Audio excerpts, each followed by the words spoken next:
BBOR Black Box Online Radio, coming to you from West Virginia. Blackbox Ned 88 on Instagram for the bonus podcast. And just a quick reminder, every Monday is Zodiac Mondays. Wednesday is an Ask Me Anything. That's an AMA, so please drop your questions below for things that you would like discussed here on the show. And Friday is an Anything Goes. Any subject is fair game, mostly talking about true crime, serial killers, the Zodiac Killer, but any subject is welcome. Alright, so please share some ideas in the comment section about what you would like to hear about on this channel, and let's get started. Okay, hello everybody. Today is Wednesday. Normally Wednesdays are the Ask Me Anything, where I respond to your questions and comments, and I'm going to be doing a little bit of that just now. Also on Wednesdays, I tend to begin the AMAs with a borrowed question, and all of that will be incorporated into today's episode. But as you can see from the title of this one, this is an announcement episode. There is now a paperback edition of the book Killer on a White Horse, written by yours truly here, me, Ned Dehan. It is a novel, a murder mystery, and it's a different type of murder mystery, so I would prepare everybody for that, and it's definitely going to have a more casual flow as compared to a formal tone, and I'm sure all of you longtime BBOR listeners will know that the book was out electronically, but there is now a wonderful paperback version, so if you head over to Amazon.com, you can have a look at that. And as always, if you do have the Kindle, the e-reader, the tablet, there are free samples that you can look at, and so on. But because Wednesdays are traditionally the AMA, I would like to look at a question that was asked to me about a different kind of book. And this is from NPC Porky, who said, Ned, I recently wanted to buy a book or series of books related to the Zodiac case. Of course, I read the original book by Robert Graysmith in the past, but now we know all the problems with it. What is your favorite book or series of books related to the Zodiac Killer case that you would recommend to your viewers? I know more interested in a book series or books that dictate the facts of the case based on the official documents and make some speculations based on those facts instead of trying to fit the facts of the case into the suspect or the authors. And my response to this was that, firstly, I talked about how Mark Hewitt's Hunted might be up your alley, and then Porky actually reminded me about, what about Michael Cole's trilogy? And I was like, oh yes, of course, completely forgot. Zodiac Revisited is a trilogy by Michael Cole. The first one is called The Facts of the Case. That also might be up your alley. But then, of course, you also have the police reports from Tom Voigt and Just the Facts that can be purchased. It's an assembly of the police reports in order. That doesn't exactly give you commentary, but that's still very important. But to answer this question, I also propose Zodiac Killer Solved by Ray Grant, the book that I just finished reading, because the reason why that's an answer to the question is Ray Grant really divided his theories from the facts of the case. Like, you can tell when he's doing factual analysis or he's discussing things from the police reports, and I can tell that Ray Grant spent a lot of time with the police reports in his book Zodiac Killer Solved. And then you can see in the next section, it'll go to the theories when he's talking about his ideas about who the suspects were and so on. Very, very evenly divided. So I would put that one in there too. If you would like to hear comparing and contrasting among the Zodiac suspects, I would recommend Sighting In on the Zodiac Killer by Drew Beeson. That book is divided into 3 parts mostly. The first section is commentary, and it's putting forward a case for Don Chaney being the Zodiac Killer, his suspect. Now, this isn't perhaps exactly what NPC Porky was asking, but in the middle section, there's just a set of discussions about the different Zodiac Killer suspects where Drew is weighing the pros and the cons. And then the third and final section of the book explores some of the primary source documents, looking at clues in the Halloween card, and so on. So to recap, Mark Hewitt's Hunted, the Zodiac Revisited trilogy by Michael Cole, Just the Facts by Tom Voigt, Zodiac Killer Solved by Ray Grant, and citing in on the Zodiac Killer by Drew Beeson. Now, as for the book Killer on a White Horse, I've said very clearly in the past that it was based on the Zodiac Manson connection, that was some of the source material that went into it, but absolutely a different story, different characters, and you can see that some of the characters are going to be based on real people. Others are based on people whom I've known personally. Someone was asking me about that. I think it was Jason. And then some characters are completely original, or they are much older, and so on. But I said I had a borrowed question for you guys, and it comes from Brian Davis, the host of the Tate LaBianca radio program. And I've been listening to that one as I've been driving, just trying to sneak in some extra true crime during every waking moment. So when I was listening to last week's episode of the Tate LaBianca radio program, there's a very famous moment when three members of the Manson family, Leslie Van Houten, Susan Atkins, and Patricia Krenwinkel, were walking down the hallways of a courtroom, or the hallways to the courtroom. I guess they were in the courthouse. The hallways of a courthouse, let's just say that. And they're singing this song together, and they're just being very creepy about it. I mean, they are on trial for murder, the Tate LaBianca murders. And the question that was discussed on the show that was, which one of them do you want to punch the most? And even though I'm driving the car and I just got my phone, using YouTube Premium and so on, I had the show downloaded on my phone and it's in the seat next to me, I just turned and I looked down at my phone and I shouted, Leslie! Yeah, absolutely. I wanted to punch Leslie Van Houten the most in that single moment, because she just seemed the most arrogant. And believe it or not, the people on the Tate LaBianca radio program agreed with me almost word for word. They were like, she seemed the most arrogant. Before I truly knew who the members of the Manson family were, I definitely noticed something different about Leslie Van Houten, especially in that scene when they're walking in the courtroom. It stood out to me because it seemed like she was just being a little bit more just trying to get into the spotlight a little bit more so than Susan Atkins or Patricia Krenwinkel. I've also said very clearly in the past I thought Leslie Van Houten was the most attractive member of the Manson family, and I know some of you guys disagree with me. Colonel Reb seems to have a thing for Susan Atkins, and I know Chad has a thing for Ruth Ann Morehouse, but to each his own. And Colonel Reb asked me a question about the book Killer on a White Horse. Is one of the characters based on Susan Atkins? Absolutely, yes.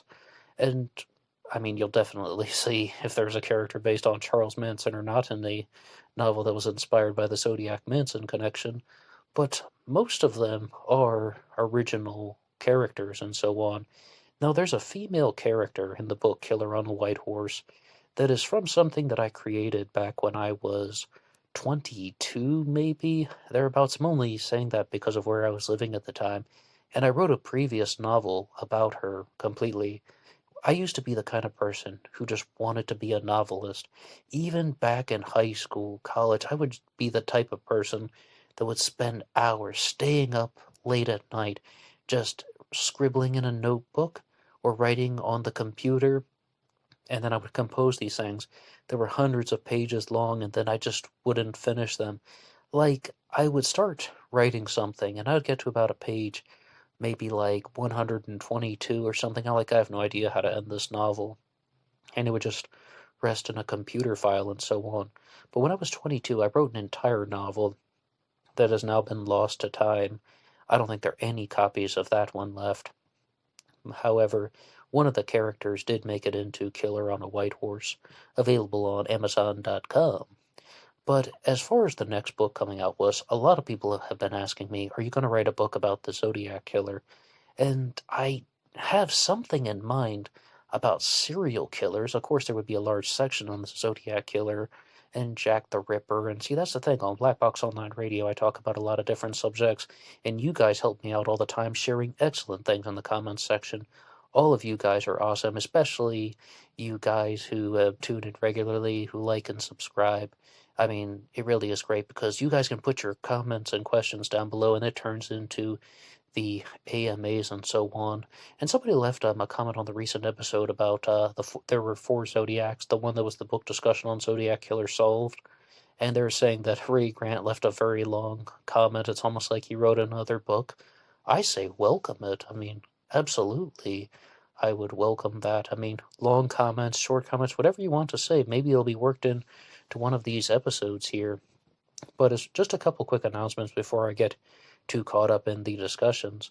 There's going to be a regularly scheduled episode on the disappearance of Donna Lass that is going to be coming out tomorrow. I'm looking forward to that one. I'm really liking the way that series is going. I think that we've taken some very positive directions. It's better than I expected in terms of the way that we are examining the information, and also giving a shout out to YouTube user Lolo, who made a very good request. Why not do a series on the New Orleans axe murders from 1912, and like a multi-part series on that one? So that will be happening in the near future. Most likely there will be a Zodiac Mondays next week, but then who knows when that'll start. In the near future, there will be a multi-part series on the axe murders from New Orleans. However, back to the Zodiac book, I do have something in mind that I've never quite read anything about the idea that I have for this type of book on serial killers, and it has some of my new original information and new discoveries about not only the Zodiac Killer, but some other true crime cases that I've been a little bit selfish with and I haven't shared yet. And I don't know, when I say it like that, maybe I'll just tell you guys in a future episode. But yeah, there's some new observations and some new points have been connected. But the problem is, I really need to finish something first. I was talking about how I was exchanging some messages with Soren Korsgaard, who is the author of the book America's Jack the Ripper, about the Zodiac Killer, of course. He also has other publications out. Korsgaard Publishing is his company. And I was looking for a comment that someone had left on my channel directed to Soren Korsgaard. And while I was searching through the saved comments that I have in the email, like it makes an automatic record, so-and-so commented on your video, it turned out that I had emailed myself a copy of a novella from 2000 and something, and I thought it was lost to time, but I have a copy of that one as well. And that story, novella, needs to be partnered with another one. And I actually have 3 things that are going to go together, and now I'm actually able to do it. So this weekend I'm hoping to just sit down and do some really intense writing, knock out a couple chapters in the final story. So I think I'm going to assemble that part of that 3-part story, 3-part novella book before I do anything about true crime and serial killers. And since I put out Killer on a White Horse in the electronic version, I have been going through the computer and going through some saved things on the internet, and I encountered some other writing that I had created in 2017 and 2018 and so on. So I'm going to really decide about how I'm going to be putting these things out, because I don't want to just release everything. Be like, hey, look at me, I can put books out on Amazon.com. But anyway, I can hopefully either expand upon the old writings, or it would be much like this 3-part book that it will be out by the end of the year. I hope. I really hope. I mean, like around December or something, I'll be able to release those 3 stories in one book and so on. And it's going to be, again, it might not be exactly what everybody is expecting, but there just isn't enough time in the day. I mean, like, I want to really dive into that New Orleans axe murder story, because I'm going to start, much as I did with Jack the Ripper, from the ground up. I mean, I know next to nothing about it as of now, and I want to learn about it as of now. And the great thing about Black Box Online Radio is I share my journey with you. And that's the way this channel was, like, for years. I mean, plural, I can't even believe it's been years. But the way that it was that I watch a documentary or something, all right, well, I just talk about it on YouTube. And I'm not trying to pass myself off as some absolutely perfect expert or something like that. I wanted people to think about how, okay, what if your friend watched the same documentary that you did and you were discussing some ideas back and forth? I wanted it to have that type of feeling and so on, because I don't have any type of PhD in psychology as of yet, maybe one day in the future. But I'm definitely more of what Rollo Tomasi described in The Rational Male. Not a professional, not a psychologist, not a doctor, just somebody who's trying to connect a few dots, and that's what I have to be. But I know you, no matter who you are, if you've listened to 14 and a half minutes into this episode or more, then you probably had those type of moments as well when you were watching a true crime documentary, or maybe you were reading the suspect profiles on a Zodiac Killer website, and you had some ideas about them, and you wanted to voice those things. And the comment section on YouTube is great. You guys can always put your opinions, ideas, share anything you want down below. And that stuff is more than welcome, because you guys have been so helpful to the channel just by putting stuff in the comment section, because you have very well articulated opinions about a number of true crime cases, and for me sometimes it can be a guiding light. Even though I end up creating the episode, sometimes someone will ask a question and that gets me thinking about something different, and then the whole episode turns into something that is going in a different direction because of info that I've learned from you guys. Not to mention, everyone has been really great sending in stuff to BlackBoxOnlineRadio at AOL.com. That's the place to go to send things like documents, and sometimes comments get deleted on YouTube. I insist, I double insist. That is not me doing that. I've deleted like 5 comments in the entire history of Black Box Online Radio. That is the bots. If they think that something is inappropriate, they will delete it. But about not having enough days in the week, if I had an 8th day in the week, I would do a podcast just like this one. I would do a show just like this one, except I would do it about old-time TV shows. That's just what I imagine it as, old-time TV or something, where I've been watching a lot of older TV shows recently, and I did one episode that I put out on the AstroPsych 400 channel. That's the channel that was mostly about astrology, but I watched this show, Waterloo Road, over the course of the last year, I suppose. Started in 2020, ended in 2021, and it's 10 seasons long, and I made a review for it, and I know it's not the most popular thing in the world, but I would love to have a channel like that if there were an 8th day in the week. I mean, talking about writing a book and learning all this new material for a serial killer discussion starting from the ground up. Not quite yet, but believe it or not, when I was daydreaming about starting a YouTube channel, well before I ever actually did it, that's how I imagined it. Like, I thought that there would be one channel, and each day would be devoted to a different subject. I was heavily inspired by the YouTuber John Lorden, who hosts the Lorden Arts channel, because what he did with his show for a while was, he had his channel, but 5 days a week, he had different shows. Like, he had his personal vlog, one's talking about movies and TV, one is about missing persons cases, and then the was one that I forget what it was about, epic failure on my part, and the 5th day was just exploring true crime. Like any type of true crime was fair game. So I would definitely like to have a channel like that at some point. As of now, though, I'm rather fascinated with the true crime stuff. But what I imagined doing was having like one day about true crime, one day about politics, one day about maybe conspiracy theories, and one day about sports, and one day about television shows that has nothing to do with true crime at all. But I can tell that those things aren't the most popular in the world. Unless, like, you're maybe already famous or something, then people just want to see what this person has to say about it. So, I don't know if that's going to happen yet, and there really isn't enough time in the day to read all these books, to watch documentaries, and to write another book myself. But if you would like to read a copy of Killer on a White Horse, I won't stop you, and you can leave reviews on Amazon.com, and you can say whatever you want or something. Tell your friends and family about A Killer on a White Horse by Ned Dehan. And if you don't like the book, then I will encourage you to buy a t-shirt from the Teespring page. No, whatever.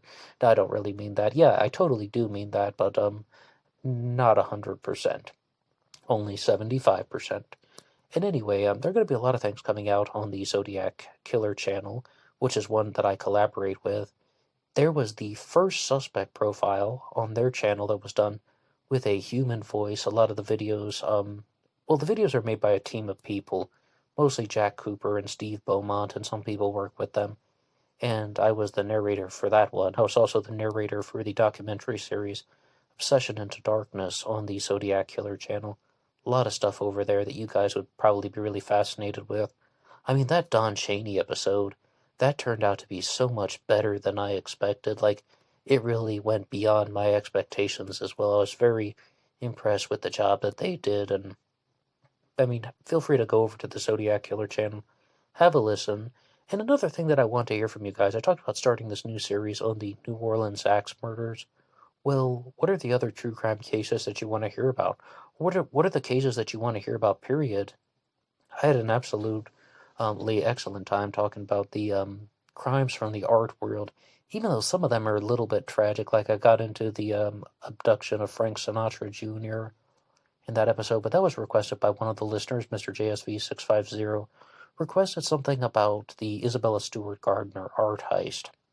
And I was like, all right, well, I wanted to do that episode, but then I ended up talking about several other crimes from the world of show business, and part of me wants to write that book about serial killers, because I would get into a little bit more of the material that I mentioned in that episode about how Hollywood can be a front for the drug trade, right? If you go back to my episode, Zodiac Killer, Bill Menser, I talk all about how there's like a criminal network, and there's a hierarchy within the network. You have Gregory Alan Cavale directing this guy named Arthur Michael Pascal to carry out the murder of a woman named June Mencher, and Pascal ordered Bill Menser and Robert Lowe to commit that murder. And Bill Menser was also the contract killer from the Cotton Club murder, which saw the death of Roy Radin the year before that, 1983 and 1984 we're talking about. So, very clearly, there is something very nasty that's going on. There are criminal elements. There is a criminal underworld. And the whole reason for the Cotton Club murder is the movie of that name, The Cotton Club, with James Remar and Richard Gere, was a front for cocaine smuggling. It was a front for million-dollar cocaine deals, money laundering, if you want to call it that, but I think a front for the drug trade is a better way of looking at it. And in that episode on the art crimes, I was talking about some more of the things associated with Holly Weird and so on. But that's something that I think is heavily underreported about how these types of crimes happen, and how certain elements of society turn a blind eye to other more destructive elements of society, particularly the mainstream media. And if I share some with you guys, some of my writings about conspiracy theories and so on, you will see just how badly the mainstream media is trying to destroy any notion of some of these conspiracy theories, because the MSM is trying to get people to watch and to listen. They don't want people to challenge them. They want people to sit back and just keep watching TV. It's the same way that even something like the YouTube algorithm can function, when it's just feeding you content that is more and more extreme. And I'm going to be sharing a lot of this on Friday's episode. And with the Anything Goes segments, I'm always willing to go into new territory. But when I talked about doing that show, like that is would happen 5 days a week, and there would be a political episode, yeah, that would never happen these days. I used to do so many political things on this channel. You can go back and find episodes about Joe Biden and Donald Trump and countless presidential candidates from the 2020 election and these old-fashioned black box recordings. I do not talk about that stuff now. And I was even thinking about some of those old episodes, and I was like, what was I doing? I don't need to talk about politics. I don't need to share any of that stuff anymore, because I simply don't even care about the political world. And somebody left a comment once saying that, Ned, it's really great that you can put the politics aside and just talk about the true crime cases. And my initial response was, well, that's because politics isn't really relevant to the majority of the true crime cases, except for that one time when we found Richard Nixon's name in the 340 cipher, but I don't even want to go down that pathway. So when it comes to politics, I don't care anymore. I really have nothing to say about it. I'm so much more fascinated by human behavior on a person-to-person level, on a person-to-group level, as opposed to, like, looking at something at the national stage. And I would just like to share one thing with you guys about another book project. Like, I was planning on writing another novel that was going to be a murder mystery, another serial killer story. And again, in the tradition of the Zodiac Killer, I find it so much more, um, I don't know, just stable to talk about these ideas that I've had about the Zodiac Killer as a novel, because I mean, I just feel like I would be exploiting the case in some way if I were to write a book about a theory that I didn't genuinely believe. But that's what the novel is for. It's about telling a story, and it's fiction. It's not real. Yes, of course, I'm citing where I got the idea from, but I wanted to talk about the clues and automobiles in the Zodiac Killer mystery. Oh my goodness, did your head just explode? Doesn't that sound so flippin' exciting? The clues from automobiles in the Zodiac Killer mystery. I mean, I would probably get the Nobel Prize for Literature, right? Right? No, anyway, I mean, I wanted to do it in that way that these people are trying to solve a murder mystery. They're looking at clues from crimes that happened 50 years ago, and the only commonality that they can find are these very small details that are left behind on the car doors of where the victims were murdered, and the authorities would have no idea. No one has ever put it together other than this team of three people. But then I felt, it's really quite similar to the way that I did things in Killer on a White Horse, and I don't want to I don't want to mess around too much with just like having like an outline or a blueprint and just repackaging the same story in different contexts. John Cleese from Monty Python gave me the phraseology for that. That's one of the reasons why he said he stopped doing Monty Python on TV, was he felt that he was just repackaging his old ideas in different contexts, and I don't want to do that.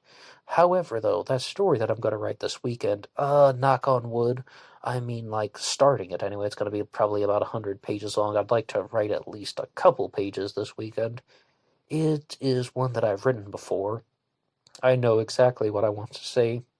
I just need to recreate something like a story that I wrote back in college. That's going to be the source material, and just going to see where it goes. I mean, I can't guarantee anything about the direction. And I mean, I don't remember it word for word, but I know the names of the two main characters. I know what happens. And I know the course of events. I just need to put it into writing. And there's so many things that I could do if, like, I just had the time. As I said, if I had that 8th day in the week, I would be putting out many more novels and so on. But sadly, we are stuck with 7 days in the week, and it's just not enough. I mean, to do the show and to share this stuff with you guys. But anyway, some of the great ways to support the channel, in addition to getting a copy of Killer on a White Horse, paperback or electronic now, in addition to getting something from the Teespring page, those t-shirts and coffee mug things that you've been seeing going around. Another great way to support the channel is just by listening. And you can download the audio of this program for free at LaunchPad 1. That is available in the description box. If you would like to download the video version, you can use YouTube Premium, but you have to pay for that.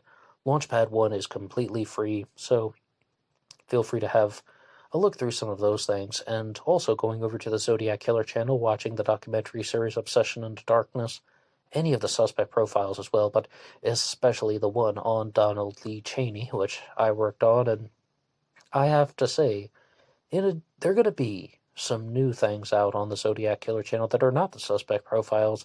There's a new project in the works over there, and I really don't want to give away too many details, but I think that it may... Well, I think you guys might really appreciate a lot of that stuff, and also, I would like to promote some of the other channels that I follow a lot.